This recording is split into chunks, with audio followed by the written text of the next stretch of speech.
দ্বিতীয় প্রশ্ন আপনার কাছে, দেহের শয়তান কোনটা? দেহের শয়তান বলেছেন আপনি কোনটা? আমাদের হচ্ছে হলো একটা হচ্ছে হলো ওই কি বলে আত্মা, আরেকটা হচ্ছে হলো আরেকটা কি আপনি বললেন একটু ধরায় দেন আমাকে, দুটো তো রয়েছে। আরেকটা হচ্ছে হলো পরমাত্মা জীবাত্মা, আপনি এটা বলতে চাচ্ছেন? এখন জীবাত্মা যেটা আছে আমার সাথেই তো আছে। এখন জীবাত্মা আমাকে পরিচালনা করতেছে, আমি আমি আমি জীব খাওয়ায় খাওয়ায় তাকে রাখতেছি না, এবং তাকে শাসন করতেছি না, তাকে তাকে শোষণ করতেছি না, তাকে কোনো কিছুই করতেছি না, বাধাও দিতেছি না। আচ্ছা, এক মিনিট। সুন্দর কথা। আমার প্রত্যেকটা কথার সাথে আপনার টপিকে প্রশ্ন আছে। হ্যাঁ, আপনি বললেন জীবাত্মাকে শাসন করছিল, হ্যাঁ। তাহলে আপনি যখন শয়তানকে জীবাত্মা বললেন, তাহলে আপনি কি আপনার ওই জীবাত্মাকে চিনেছেন? না চিনে তো আপনি শাসন করার ক্ষমতা রাখেন। হ্যাঁ। চিনেছেন? হ্যাঁ। হ্যাঁ। হ্যাঁ। তাহলে জীবাত্মাটা কোন বস্তু, দেহের কোন কোন জায়গাটা, এটা প্রশ্ন। জীবাত্মার একটা স্থান আছে, সেই স্থানটা কোনটা একদম পরিষ্কার এটা এটা এতদূর এতদূর এতদূর এতদূর বলার এতদূর বলার লাইসেন্স বলা যায় ও সব সময় বলা যায়।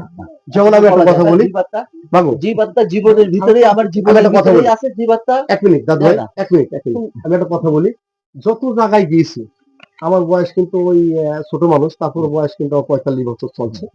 আমি যত জায়গায় গিয়েছি এবার সর্ব জায়গায় যেয়ে একটাই সাধকের মুখের বাণী পেয়েছি যে এটা খুব মারফতির কথা বলা যাবে না, কথাটা বুঝে, এটা সম্পূর্ণ বানোয়া, এই কথাটা বানোয়া। গান শেষ করতে দেন, আমার শেষ করতে দেন। আপনি আপনি যদি একটা জিনিস জানেন, আপনার কাছে জানতে গেলে আপনি বলবেন আমার কাছে কি আপনি বায়াত হয়েছে না পারলো, তাহলে আপনাকে বলা যাবে না বাপ, তাহলে এই কথা নাই, এটা নাই। আপনি জাননেওয়ালা হলে আপনি নিঃসন্দেহে বলবেন। আচ্ছা, এই কারণে কিন্তু আমি জানি না, তোমার কাছে আগেই নত স্বীকার করবো, কারণ আমি বন জঙ্গলে থাকি। হ্যাঁ, জবাব থাকলেও যে জবাবের ভিতরে আমাকে চ্যালেঞ্জার করতে হবে, আমি ওই জবাবের ভিতর যাবো কেন? কারণ ওইটা আমি ঘাটি নেই। হ্যাঁ, আর যেটা আমি ঘাটি নাই সেটা নিয়ে মুহূর্তের জন্য ছেলে তুমি আমাকে চ্যালেঞ্জার করাতে পারবে, কারণ আমি চ্যালেঞ্জার করি। ধরেন আপনি আপনি দমকে তো আপনি ভালো বুঝছেন। দম বলতে কি? দমের মাথা, দমের মাথা ভিতরে যাচ্ছে এবং বেরোচ্ছে, একে বলে দমের মাথা। এটাই আপনি আপনি দমটা বলতে শ্বাস প্রশ্বাসের কথা বলছেন, নাক দিয়ে না মুখ দিয়ে? কোনটা? নাক দিয়ে মুখ দিয়ে দুটোই না, এখানে এখানে 7টা দিক দিয়ে তিনি চলাফেরা করেন। চোখ দিয়ে যায়, কান দিয়ে যায়, সব দিয়ে 7টা দিক দিয়ে চলাফেরা করেন। এটা যাওয়ার পরে কোথায় যায় মিলিত হয়? কোন দমটার সাথে একটা আছে নেবেন? হ্যাঁ, কোন দমটার সাথে? মেনলি হচ্ছে নাকের দম। এখানে সুষমা আমি তো সব দিক দিয়ে দম দিই বাবা, এখন কোন দম দেখাই দেবো বুঝতে পারছি। আপনারা তো জানেন এগুলো পুরাই লোক। দম, আমি যদি দমের দেশে যাইতে চাই তাহলে আমাকে দেখতে হবে কোন দিক দিয়ে হলো তাই আমার লুজ আছে, সেই দিক দিয়ে আমি আটকায় রেখে তারপরে হলো তাই ওকে তাই নিয়ে লাভি পর্যন্ত ঠেকায় নিয়ে আসবো, তারপরে আমি দমের খবর করবো দম কোথায় আছে। 9টা দরজা দিয়ে 9:30টা দরজা বলতেছি না, আমি এগুলো লালনের বাণী বলতে চাচ্ছি না, উনি একজন মহান, সবই লালনের বাণী। আমাদের তো এগুলো লালনের বাণী না বাবা? আমাদের লালনের তো কিতাব হবে, সময় কোরআন হবে, লালনের কথা হবে।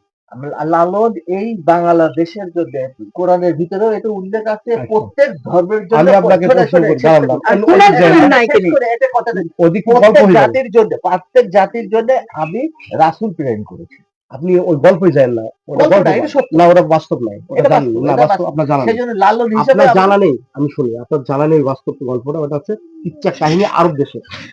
কথা বুঝতে পেরেছেন? হ্যাঁ, রাসূল আমি আপনাকে বলি, আমি আপনাকে বলি, যেমন আপনি রাসূল বলছেন, রাসূল বলছেন না, রাসূলের বাংলাটা কি? তারপর আপনি বলতে পারবেন রাসূল কি জিনিস। যদি না পারেন, কথা বুঝেছেন, নবীর বাংলা কি? নবীর বাংলা আমি জানি। জানেন? বলেন। নবীর বাংলা, নবী বলতে একটা দিয়ে না। হ্যাঁ, নবী বলতে একটা দিয়ে না, জানেন না, অজানা।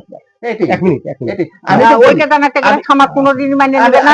আমি বলে দেই, এই যে মায়ের যে আসনটা আছে, মায়ের যে আসন আছে, এই আসনের কথা এবং ধর্মের কথা যেটা আকাশ পাতাল পার্থক্য। আমি ওটা বলিনি, মায়ের আসন না, বাস্তব না। আধ্যাত্মিক কোনোদিন বাস্তব হতে পারে না। আধ্যাত্মিক বাস্তব না, আধ্যাত্মিক কোনোদিন বাস্তব হতে পারে না। আপনি আপনার পিঠকে আপনি দেখতে পাচ্ছেন, পিঠ হচ্ছে না। এক মিনিট অবদান, আপনি নিজেকে নিজে চিনতে আগে পারেন না। আমি উঠে গেলাম, আমি আপনাকে চলে গেলাম, এখন দুজনে তুমি মা কেন কি বসো, 1 মিনিট বুঝার আছে তো, বুঝার নাই না, আমি শুনতে চাইলে বুঝার আছে, না শুনতে চাইলে বুঝার। রাসূল শব্দের অর্থ হচ্ছে জ্ঞানকে সংগ্রহ করে রাখে না, দিয়ে রাসূল দিলেন। সাল্লাল্লাহু দাঁড়াই আলাইহি এক মিনিট, পরিচালক। আমার কাছে শোনো, পরিচালক। আমার কাছে শোনো।